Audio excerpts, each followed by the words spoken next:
अब हमें पता कैसे लगता है जी, a website that uses HTTP has http:// in its URL। जो HTTP की वेबसाइट होगी वो उसके URL में क्या लिखा हुआ आ रहा होता है, HTTP। ठीक है, यहाँ पर नॉट सिक्योर अब आ रहा है। ठीक है, अच्छा, यहाँ HTTP लिखा होगा या नॉट सिक्योर लिखा होगा, और जो दूसरी वेबसाइट होगी उसके साथ HTTPS लिखा होगा या उसको लॉक लगा होगा। अब तो लॉक ही लगा होता है उसको। ठीक है, तो उससे आपको पता लग जाता है कि हमारी वेबसाइट सिक्योर है। What SSL stands for? SSL stand for secure socket layer. ठीक है, secure socket layer is a standard security technology for establishing an encrypted link between server and client. उन्होंने कहा जी एक प्रोटोकॉल है जो एक इनक्रिप्टेड लिंक बनाता है सर्वर और क्लाइंट में। अब ये सर्वर और क्लाइंट से क्या मुराद है? सर्वर से मुराद है कि मैंने एक वेबसाइट दी हुई है, होस्टिंग करवाई हुई है। ठीक है ना, मैं कहता हूँ मेरी वेबसाइट वेबसोल के पास होस्ट है, तो इसका मतलब क्या हुआ कि मैं उनका सर्वर यूज़ कर रहा हूँ। अब आपका क्लाइंट कहीं भी बैठा हुआ है या क्लाइंट्स कहीं भी बैठे हुए हैं, चाहे वो लाहौर में है, चाहे वो पाकिस्तान में है, चाहे वो अमेरिका में है, कोई भी कहीं बैठकर आपकी वेबसाइट को एक्सेस करता है, तो इसका मतलब है वो क्लाइंट साइड है जो आपकी वेबसाइट को खोल रहा है। सो ये SSL जो है ये इंक्रिप्शन की फैसिलिटी देती है सर्वर और क्लाइंट के दरमियान में। यानी डाटा ने जब ट्रैवल करना है सर्वर से क्लाइंट तक, तो रास्ते में आपका डाटा इंक्रिप्टेड फॉर्म में होगा, अगर आपके पास HTTPS है तो। अगर आपके पास HTTPS नहीं है तो फिर इंक्रिप्टेड नहीं होगा।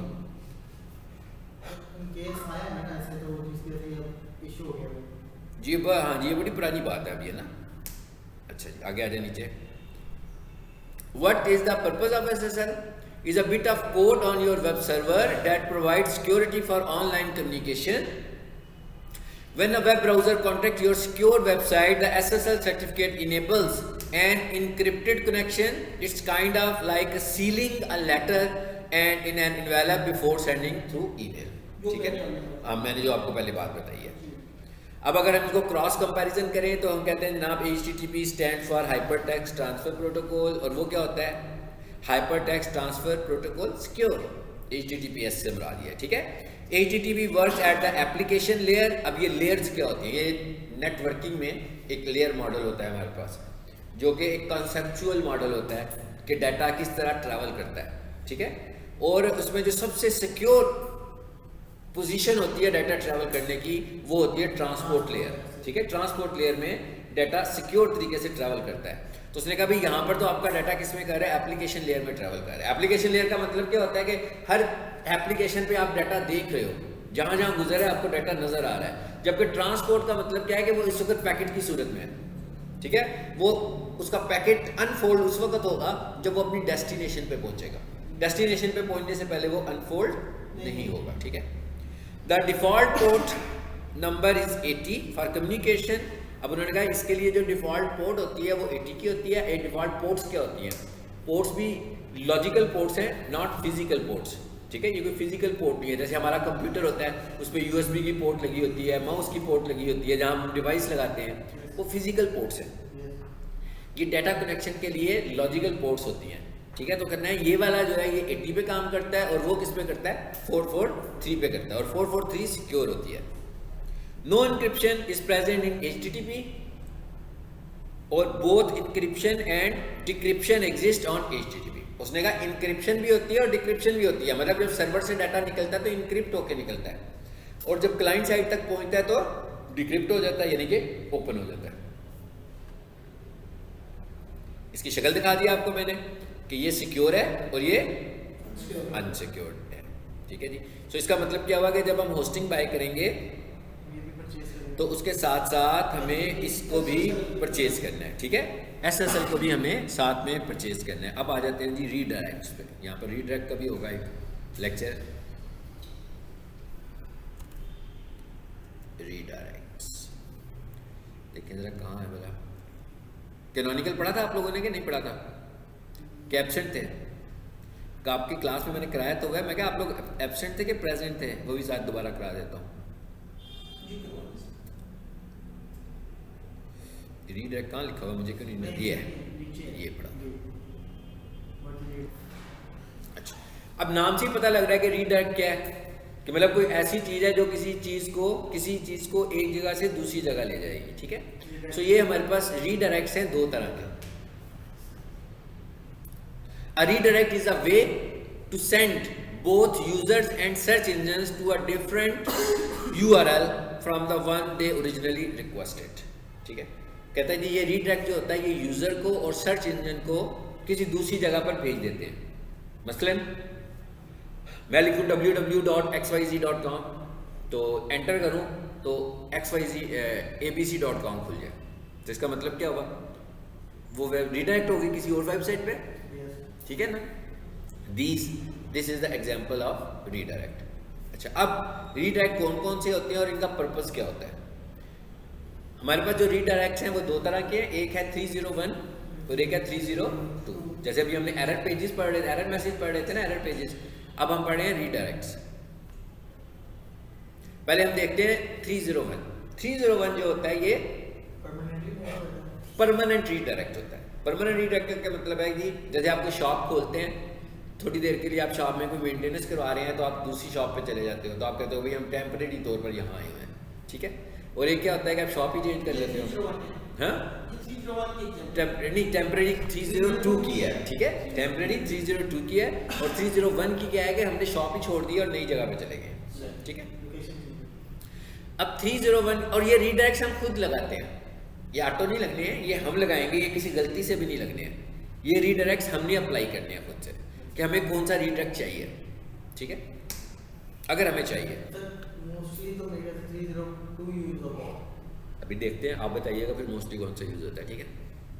URL has been move permanently to another URL। कहता है अगर आप किसी एक URL को परमानेंटली दूसरे URL पे मूव करना चाहें तो आप 301 लगाएंगे, number 1। Number 2, 30 redirect passes between 90 to 99% link equity, और इसको आसान कर दूं तो मैं कहूं SEO स्कोर। कहते हैं ना ये वाला जो रीडायरेक्ट है ये 99% SEO स्कोर भी साथ शिफ्ट कर देता है। मसलन मेरी वेबसाइट थी पहले www.abc.com, मैंने उस पर बड़ा काम किया हुआ था, मैंने उसकी बड़ी SEO इंप्रूव की हुई थी, 4-5 महीने 6 महीने साल लगाकर मैंने उसे रैंक भी किया था। अब मैंने रीडायरेक्ट कर दिया उसे परमानेंटली किसी और URL के ऊपर, ठीक है। तो अगर ये वाला URL ये वाला रीडायरेक्ट लगाएंगे तो आपने परेशान नहीं होना, आपका जो SEO स्कोर है वो भी साथ जाएगा। यानी वो क्या कह रहा है कि लिंक इक्विटी यानी रैंकिंग पावर भी साथ जाएगी, आपकी जितनी भी अच्छी रैंकिंग पावर है, ठीक है। सो इसका मतलब क्या हुआ कि ये SEO फ्रेंडली रीडायरेक्ट है। 301 redirect implemented when you want to move all of your SEO value to the destination URL। कहता है यानी ये हम उस वक्त लगाएंगे जब हम ये भी चाहते हो कि भाई SEO की वैल्यू भी साथ मूव करें। अच्छा, अब हम ये कह देखते हैं कि हम परमानेंट मूव क्यों कर रहे हैं। मिसाल के तौर पर नंबर 1 पहला एग्जाम्पल क्या है। पहला एग्जाम्पल ये है कि हम कहते हैं जी हमारी वेबसाइट है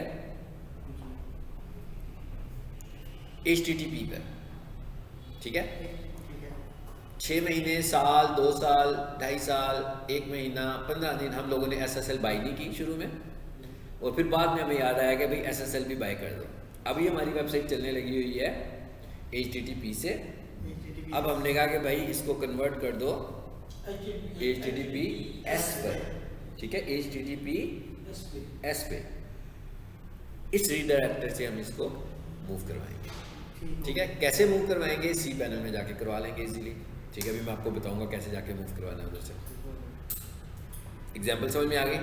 अच्छा, उसके बाद दूसरी एग्जाम्पल हम ये भी ले सकते हैं। हम कहते हैं कि भाई हमारी पहली जो डोमेन थी काफ़ी साल से वो चलने लगी हुई थी, लेकिन हमें उसका नाम पसंद नहीं है, तो हमने अपना नाम या कंपनी का नाम चेंज किया।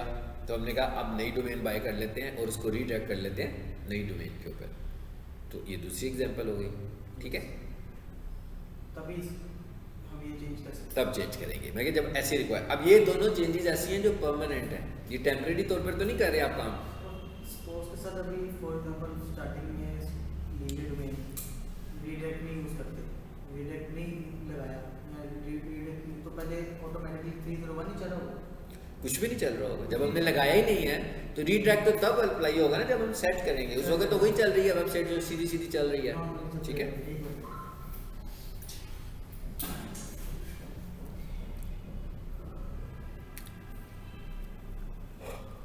हाँ जी, अगला कौन सा है?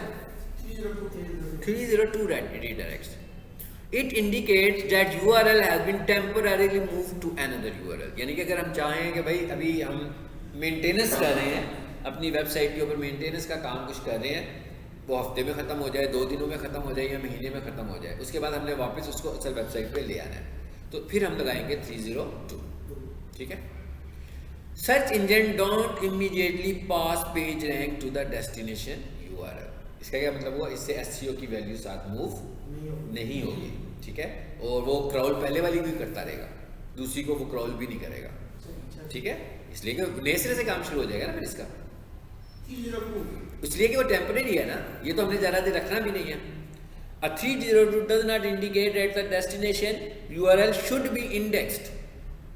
और कहता है 302 जो है उसको ये भी नहीं पता कि भाई इंडेक्स, अब नए सिरे से इंडेक्सिंग शुरू होगी. बिल्कुल, मतलब उसने पुरानी वैल्यू को कैश नहीं करना. ठीक है. SEO की वैल्यू को. लेकिन ये हम कर भी इसलिए रहे, हम SEO के लिए कर भी नहीं रहे, हम तो कह रहे थे कि मेंटेनेंस हो रही है, इसलिए हमने इसको इस पे शिफ्ट कर दिया. अच्छा, it can be used in the case of A/B testing. A/B testing से क्या मुराद है? A/B टेस्टिंग से मुराद ये है कि मैं चाहता हूं कि A को B के साथ कंपेयर कर लो. ठीक है. मतलब मैं क्या कहता हूँ, मैं कहता हूँ मैंने आज एक लेक्चर दिया और एक लेक्चर कल दिया, तो मैं खुद से एनालिसिस करना चाहता हूँ कि मेरा बेहतर लेक्चर कौन सा था, तो मैं उसको क्रॉस एग्जामिन करूँगा बैठ कर खुद से. ठीक है. So it is called A/B testing. यानी कि जब आप एक ही चीज़ के 2 वर्जन्स को आपस में कंपेयर कर रहे होते हैं तो इज़ कॉल्ड A/B टेस्टिंग. तो ये A/B टेस्टिंग है. ठीक है. तो कहते हैं क्यों यूज़ होता है? A/B टेस्टिंग के यूज़ होता है फॉर रेकरिंग टेम्परेरी कंटेंट, और चेंज करने के लिए जो टेम्परेरी कंटेंट आपने रखा हो, रिमूव करने के लिए ये भी यूज़ हो सकता है. ठीक है. ये भी टेस्टिंग मैंने आपको बता दिया कि 2 वर्जन जब किसी एक चीज़ के होते हैं तो उसके लिए यूज़ होता है. समझ आ गई है? मेन फ़र्क क्या है? 301 उस वक्त लगाएंगे जब परमानेंट चेंज करनी होगी, और 302 उस वक्त लगाएंगे जब टेम्परेरी चेंज करनी होगी. अब आ जाते हैं जी वापस.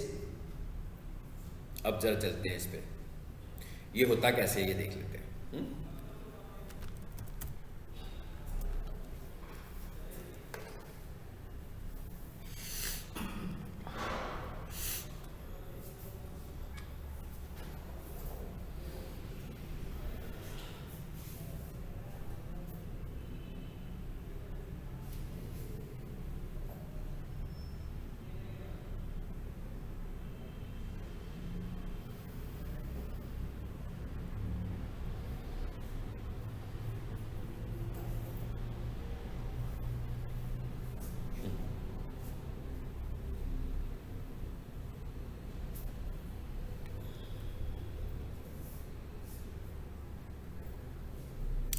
लॉगिन कर लेंगे यहाँ से.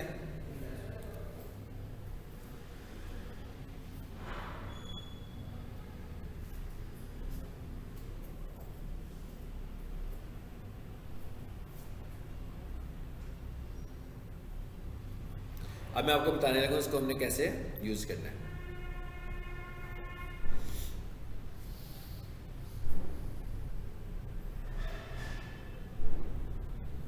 cPanel. अब देखिए ये कहाँ पर ऑप्शन है, डोमेन पे आए जरा जी. ये क्या लिखे? रीडायरेक्ट हो जाएंगे.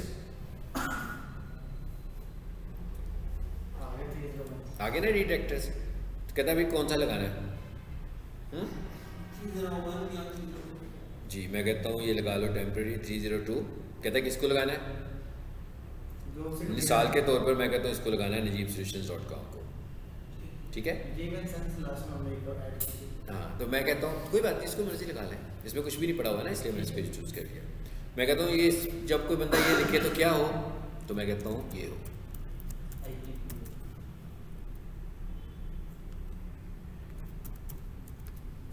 ठीक है. ऐसे ही मैंने अपनी मर्जी से कर दिया. ठीक है. कि कोई भी बंदा हमारी वेबसाइट को जब सर्च करेगा तो कहाँ जाएगी वो? JioTV पे जाएगी. अच्छा, only redirect, do not, wild card redirect, ये भी हो.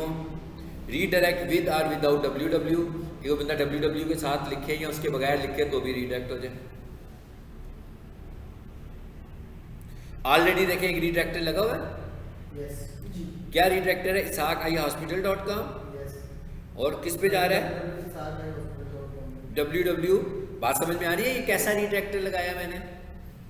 क्या समझ आ रही है? दोनों सूरत में हिसाब ही होटल ही है। नहीं, इसको जरा शक्ल देखें फिर मुझे बताइए कैसा रीडायरेक्टर है। ये भी अभी हम डिस्कस ही कर रहे थे, ये तो पढ़ रहे थे हम। वो टेम्परेरी था, ये परमानेंटली है। HTTPS जो है, यानी ये वाली वेबसाइट पहले शायद HTTP पर थी, बाद में हमने SSL बाय की, तो फिर हमने जब SSL बाय कर ली फिर हमने इसको इस पर शिफ्ट कर दिया। बात समझ में आई? तो इसको अगर मैं इसको रिमूव कर दूं तो ये अनसिक्योर हो जाएगी वेबसाइट फॉर। अभी हाँ, अनसिक्योर हो जाएगी। ठीक है, चलो जी, इसको ऐड कर दें हम। और ये अब रीडायरेक्टर एक लग गया। और वो बैक करके देखें। और अब यहाँ पर आते हैं जी, नजीब सॉल्यूशंस। ठीक है, इसका मतलब क्या हुआ? अब इसे नहीं खुलना चाहिए।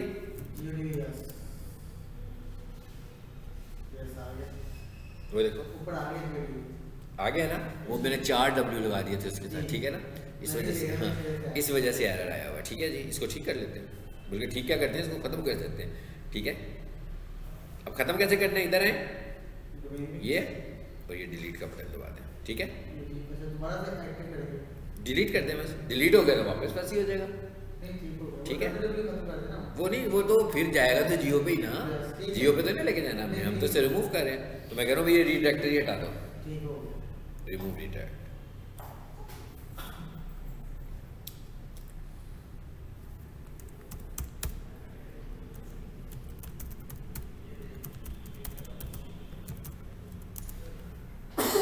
आगे वापस बताएं, ये HTTP वेबसाइट है कि HTTPS है? ये HTTPS है। ये HTTPS वाली वेबसाइट। ठीक है ना, ये सिक्योर लगी हुई है। चलो, ये तो एक जो आपको डोमेन परचेज की है उसमें ही आपको इस एक ही है आपको परचेज की उसमें। ये हमने जो SSL बाई की हुई है ना, अब उसके अंदर ये फीचर है कि इसके अंदर जितनी भी वेबसाइट आएंगी सबके ऊपर ये अप्लाई हो जाएगी। अब ये कंपनी टू कंपनी वैरी भी करता है। ये वाला जो पैकेज है ये एक्सपेंसिव पैकेज है ना, इस पैकेज में काफ़ी फैसिलिटीज़ मिली हुई हैं। तो जो लोग जल्दी सस्ती चीज़ें बेच रहे होते हैं, उन्हें पता होता है कि लोग सस्ती देख के हमारी बाय कर लें, उन्होंने क्या किया, इतनी चीज़ों को अलहदा कर दिया होता है।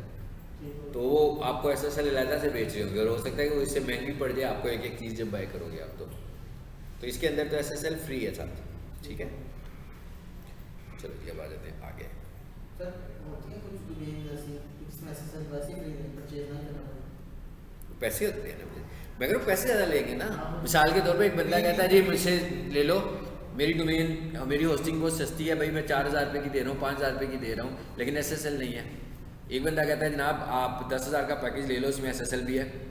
ठीक है ना, मतलब वो लेगा तो उसको भी उतना पड़ जाएगा।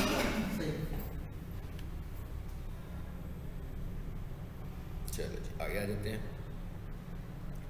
फिर इधर आ जाएं, फिर PDF में आ जाएं। ज़रा कैनोनिकल दोबारा मैं बताता हूँ आपको। ठीक है, अब कैनोनिकल क्या चीज़ है? Canonical is also a type of redirect. मतलब ये भी एक किस्म का रीडायरेक्ट ही है, लेकिन ये डिफरेंट किस्म का रीडायरेक्ट है। ये वर्चुअल रीडायरेक्ट है। अब इसका कॉन्सेप्ट क्या है पहले ये समझना है। ये भी SEO का एक मेन फैक्टर है कि आपको कैनोनिकल टैग जरूर लगाना है। ठीक है, कैनोनिकल टैग करता क्या है? हम क्या कहते हैं कि भाई हमारी जो वेबसाइट है अगर हम चाहते हैं जल्दी रैंक करें तो उसका कंटेंट यूनिक होना चाहिए, ये कहते हैं ना। उसके बाद हम कहते हैं भाई इसका जो कंटेंट है, इसको जरा हम एक दफ़ा रीस्टडी कर लेते हैं कि इसका जो कंटेंट है वो कितना होना चाहिए। मिनिमम 500, 550, मैक्सिमम 1500 वर्ड्स इतना होना चाहिए और कॉपी नहीं होना चाहिए। अच्छा, उसके बाद हाँ जी रेलिवेंसी भी देखी जाती है। आपके से रेलिवेंसी तो मेन की है ना हमारी कि भाई आपने जो, मतलब मेरी कमर्शियल किचन की वेबसाइट है, ठीक है, तो मैंने कंटेंट कमर्शियल किचन का ही लिखना है, बीच में कोई और ऐसे नहीं लिखना। ठीक है ना, तो मेरी जो प्रोडक्ट है बेसिकली तो मैं उसी की इन्फॉर्मेशन दे रहा हूँ, तो वो उसी की बात हो रही है हमारी साइड। ठीक है, अच्छा उसके बाद इसके अंदर कीवर्ड को भी रिपीट करना है हमें, लेकिन कीवर्ड को रिपीट करने के लिए गूगल कहता है भाई 2.5% से 3% बस, इससे ज़्यादा नहीं। एक पेज परसेंट कंटेंट का परसेंट बस जितना भी कंटेंट है उसके परसेंटेज निकाल लो। अब आप एक पेज के ऊपर आपने 4 पैराग्राफ लिखे हैं तो आप वर्ड काउंट करो, ठीक है। मिसाल के तौर पर मैंने एक पेज के ऊपर लिखे हुए हैं 500 वर्ड्स, तो मैं उसका 2.5% निकालूंगा, मुझे पता लग जाएगा भाई ये बन रहे हैं कि 8 वर्ड या 10 वर्ड या 12 वर्ड या 15 वर्ड या 20 वर्ड। तो इसका मतलब क्या हुआ कि मेरे कंटेंट के अंदर मैंने कीवर्ड्स को एडजस्ट करना है, और इस तरह एडजस्ट करना है कि ऐसे ना फील हो रहा हो कि मैंने ज़ोर ज़बरदस्ती लाकर अल्फाज लगाए हुए हैं, बल्कि मीनिंग के साथ आ रहे हो। मीनिंगफुल होनी चाहिए बात, मतलब ऐसे ना हो कि मुझे सर किसी भी देखने वाले को पता लगे कि बात करते करते एकदम ही बात ही चेंज होगी और बीच में कीवर्ड आ गया, बल्कि आपने कीवर्ड्स को सेंटेंस की मीनिंग में लेकर आना है। हाँ, सेंटेंस की मीनिंग में लेकर आना है, ठीक है। ये है आपका अच्छा कंटेंट। तो इसका मतलब क्या हुआ कि जो कंटेंट लिखने वाला है उसकी अगर सिर्फ इंग्लिश अच्छी है तो वो अच्छा कंटेंट नहीं लिख सकता। मतलब कंटेंट लिखेगा इंग्लिश वाला बंदा, अगर आप एसईओ के बंदे भी हो, इंग्लिश भी अच्छी लिखती हो तो वेरी फाइन, ठीक है, तो बहुत अच्छी बात है। लेकिन अगर आप इंग्लिश नहीं लिखते तो आप किसी से कंटेंट लिखवा के फिर उसको रीराइट करोगे। रीराइट कैसे करोगे कि उसके सेंटेंसेस में आपने कीवर्ड एडजस्ट कर दिए। या फिर आपने उसे क्या कहना है, आपने उसे कहना है भाई 500 वर्ड्स 6 पैराग्राफ्स, ठीक है, मैं तुम्हें 500 वर्ड्स लिख कर देने हैं, मुझे 6 पैराग्राफ बनाने हैं उसके तुमने, ताकि आप 6 दफ़ा ऊपर हेडिंग स्टाइल भी यूज़ कर सकें, ठीक है। उसके बाद आपने उसे कहना है कि भाई ये 6 पैराग्राफ के अंदर ये मेरा पहला, दूसरा, तीसरा, चौथा, पांचवा, छठा पैराग्राफ है, इसमें ये कीवर्ड एडजस्ट करना है तुम्हें। और पैराग्राफ की इतनी लेंथ है, अगर 20 वर्ड्स हैं, कितने वर्ड्स हैं, तो इस लेंथ के साथ इतने कीवर्ड्स होने चाहिए, वो भी मैं परसेंटेज निकाल लूंगा उसकी। अब वो एडजस्ट करके आपको दे देगा, लेकिन आपने उससे काम लेना है इस चीज़ में, ठीक है। अच्छा, अब हम ये बात कह रहे हैं कि डुप्लीकेशन की बात होगी, तो ये सारी बात मैंने की दूसरों की वेबसाइट की, कि आपका कंटेंट किसी और से नहीं मिलना चाहिए। जी, कीवर्ड्स फॉर एग्जांपल कौन से हो सकते हैं? कीवर्ड्स कौन से हो सकता है कि मतलब कि जैसे मेरा है कि किचन इक्विपमेंट है, वो एक टाइटल है, वो अगर मैं 4-5 जगह पे स्पोर्ट्स की जैसे यूज़ करूँ, जैसे HTML वो हेडिंग आते हैं ना, हेडिंग पॉइंट शिक्षक यूज़ कर सकता, मन से शिक्षक। हाँ हाँ, बोलते रहे, मैं सुन रहा हूँ, और बोले थोड़ा सा, मुझे समझ आया क्या कहना चाह रहे हैं। अच्छा देखिए, अब आप कह रहे हैं कीवर्ड क्या होना चाहिए, मैं जानबूझ के कहता बोलने जरा, ताकि आप ज़्यादा बोलने, आपको समझ आए जब मैं जो कुछ बताऊँगा। देखिए कीवर्ड क्या होना चाहिए, ये मैंने तो नहीं बताना, ठीक है, ये किसने बताना है आपको, जिसकी प्रोडक्ट है, और उसने कीवर्ड तो नहीं बताना, उसने कहना भाई ये मेरा कारोबार है, ये चीज़ मैं बेचता हूँ, मेरा जो ग्राहक है वो ये चीज़ें गूगल पे लिखता है। अब आपने बताना है कीवर्ड्स क्या होंगे। मसलन मैं ये कह रहा हूँ, मेरा एक ग्राहक है जो कमर्शियल किचन बेचता है, तो सबसे पहले मैंने एनालिसिस करना है कि कमर्शियल किचन किसको बेचता है, मुझे ये पता होना चाहिए, ठीक है ना। मैं उससे पूछूंगा ना कि भाई आपकी क्लाइंट्स कौन लोग हो सकते हैं, वो कहता है भाई मेरा क्लाइंट जो है वो रेस्टोरेंट वाला होगा, मेरा क्लाइंट जो है वो हॉस्पिटल वाला भी होगा क्योंकि उसकी भी कैंटीन में ये लग सकता है, ठीक है, मेरा क्लाइंट कोई गवर्नमेंट का डिपार्टमेंट भी हो सकता है जिनकी अपनी होंगी, वो मेस वगैरह होंगे, उधर भी ये सब कुछ लगा होगा। अच्छा, अब मुझे ये तो पता लग गया कि कौन कौन लोग हैं, इसके क्लाइंट्स कौन हो सकते हैं, ठीक है ना। सो मैं इसका मतलब है मुझे एक बात तो समझ में आ गई कि कमर्शियल किचन फॉर रेस्टोरेंट्स, ये बात तो मुझे समझ में आ गई। पहली चीज़ मुझे समझ, फिर मैंने उससे पूछना है कि भाई आप क्या बेचते हैं, तो उसने मुझे कहना है कि ना मैं बेकरी इक्विपमेंट बेचता हूँ। बेकरी इक्विपमेंट का क्या मतलब है कि वो बेकरी काउंटर्स जो होते हैं, आइसक्रीम मशीनरी होती है। अच्छा, उसके बाद वो कहेगा मुझे मैं कॉफ़ी मशीन्स बेचता हूँ।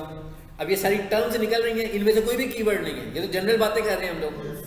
आपने क्या करना है, आपने गूगल कीवर्ड प्लानर में जाना है, इन सब को लिखना है, इनसे कीवर्ड निकालने हैं, और ये लेक्चर हमने किया हुआ है कि कीवर्ड रिसर्च करनी है आपको।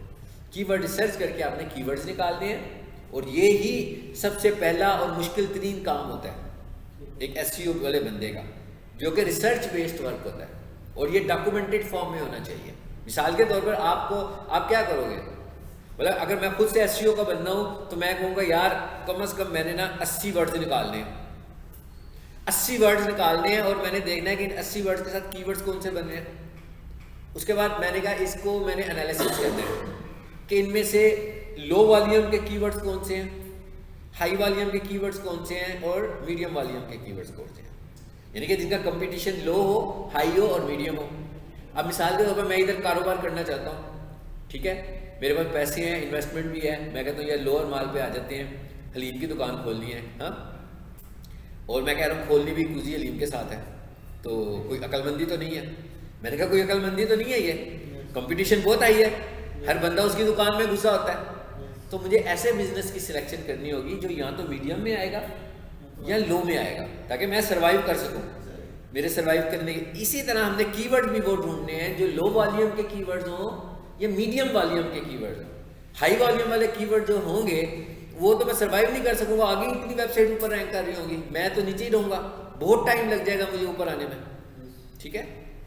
हाँ, मैं ये कर सकता हूँ कि सेकंड प्रायोरिटी पे रख लूँगा, यार कोई नहीं भाई 2 साल बाद आ जाए, 3 साल बाद आ जाए, आए सही, तो मैं उसको नीचे ले जाता हूँ। लेकिन टॉप कीवर्ड्स मैं बोल जाऊँगा जो लो वॉल्यूम वाले होंगे या मीडियम वॉल्यूम वाले होंगे, ठीक है, जिनका कंपटीशन हमें मीडियम मिल रहा होगा। तो ये काम हमने करना है। उसके बाद हमने एक डॉक्यूमेंट बनाना है, उस डॉक्यूमेंट के अंदर हमने ये सारी, मेरा ये लेक्चर सुनिएगा जो कीवर्ड रिसर्च वाला लेक्चर है, उसमें मैंने ये सब कुछ बताया होगा कि कीवर्ड रिसर्च कैसे करनी है हमने, ठीक है। कीवर्ड अपने में देखना, अपने में नहीं तो दूसरी प्लेलिस्ट में देखना, बहुत लेक्चर्स ही लेक्चर है, हाँ, इन टॉपिक्स के ऊपर। तो कीवर्ड रिसर्च करनी है और फिर उसका एक डॉक्यूमेंट बनाना है और फिर ये देखना है कि भाई ये 80 हैं, इन 80 में से पहले 20 कौन से हैं, पहले 10 कौन से हैं, पहले 5 कौन से हैं, और इनसे प्राइमरी कीवर्ड कौन सा बनेगा। फिर आप अपने क्लाइंट से डिस्कस करेंगे कि भाई ये निकालने हैं मैंने कीवर्ड, एक वेबसाइट पे ज़्यादा से ज़्यादा हमें 20 कीवर्ड्स रखने चाहिए, ये भी बहुत ज़्यादा है, तो हम कहते हैं कि 4-5 कीवर्ड्स ले लिए, क्योंकि हमने जब उसको चार्ज करना है तो कीवर्ड्स के हिसाब से चार्ज करना है। यानी अगर आपको प्रोजेक्ट दे रहा है तो आप उससे पैसे जब मांगने हैं तो आपने उससे सबसे पहले यही पूछना है कि भाई कितने कीवर्ड्स ऑप्टिमाइज करवाने हैं आपको, ठीक है। सो एक पेज के ऊपर हम 20 कर सकते हैं, लेकिन वो बहुत लंबा प्रोसेस है। सो हम उसके लिए एक काम करेंगे, हम डिफरेंट टैब्स के ऊपर कीवर्ड्स को ले जाएं, और आगे से मैंने आपको कहा था, स्ट्रेटेजी दी थी कि सब डोमेन्स बनाकर कीवर्ड्स को ले जाएं, ठीक है, ताकि सर्चिंग में हम लोग आना शुरू हो जाए। अच्छा, अब आ जाते हैं वापस इधर। अब हम ये कह रहे हैं कि हम अब कह रहे हैं डुप्लीकेशन की बात हुई है, लेकिन वो बात हुई है किस सिनेरियो में कि दूसरे लोग डुप्लीकेट्स कर रहे हैं।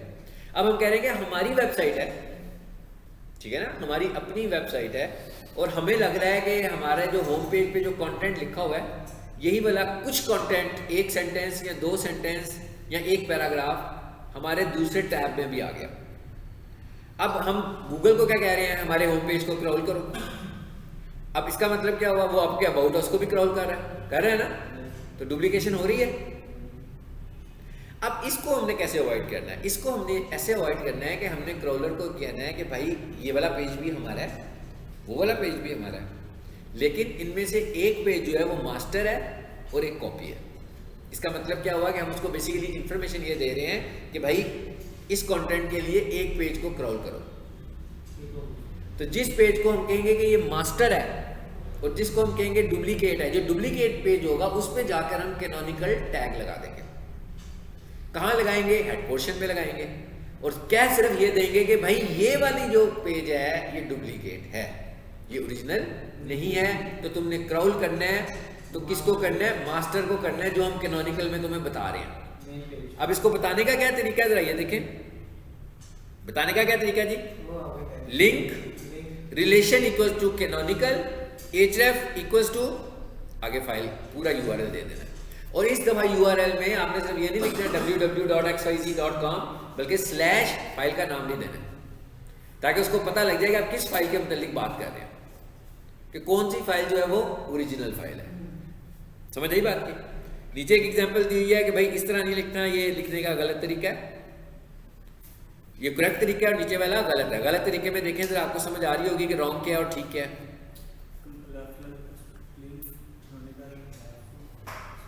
गलतियां निकालें दोनों में से, हर क्या है।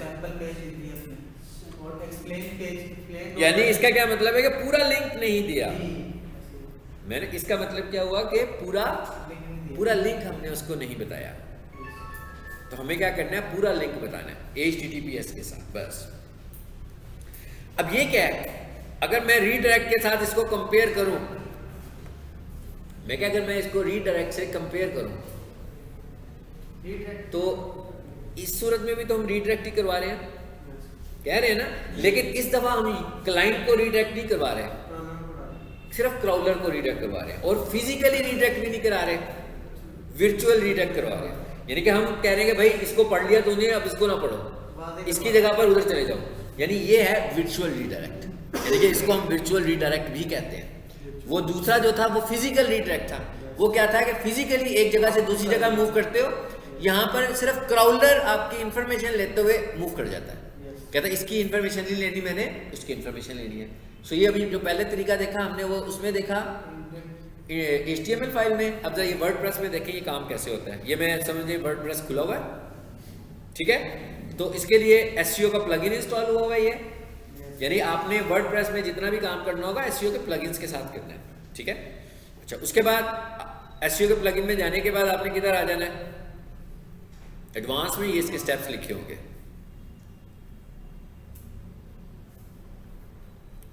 हाँ जी, एडवांस में लिखे जाएंगे। एडवांस में नीचे आएंगे तो ये कैनोनिकल का ऑप्शन आ रहा है। यहां पर आपने सिर्फ कैनोनिकल URL देना है।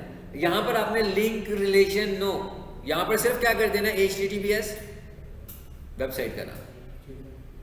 बात समझ में आ गई।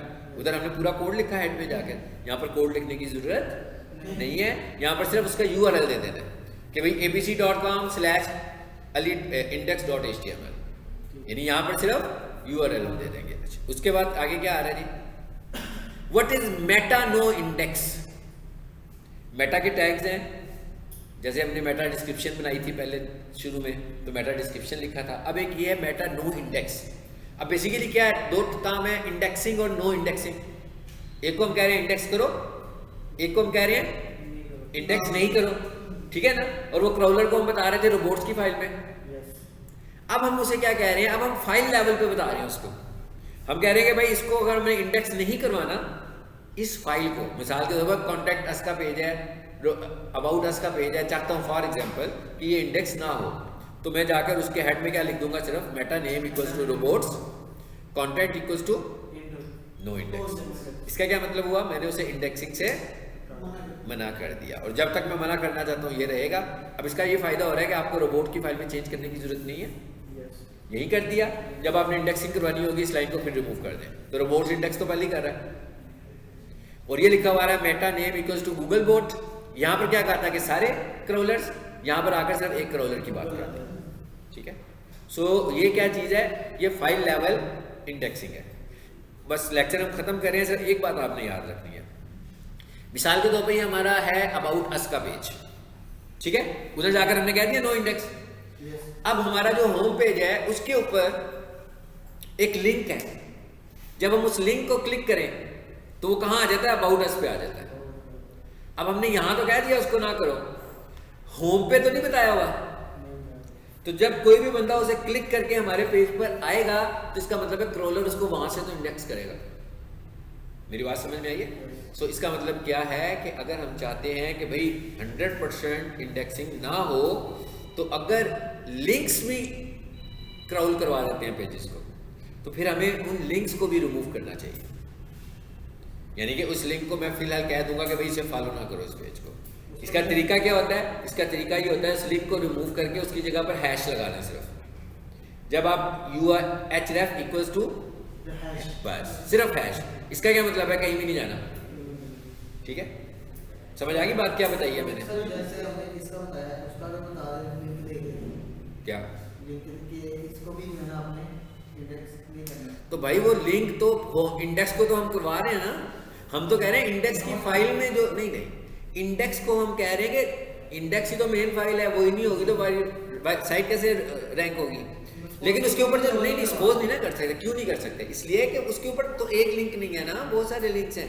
लिंक को तो नहीं ना रोक सकते उसके ऊपर। लिंक को रोकने के लिए हम क्या करेंगे, उस लिंक को डिसेबल कर देंगे थोड़ी देर।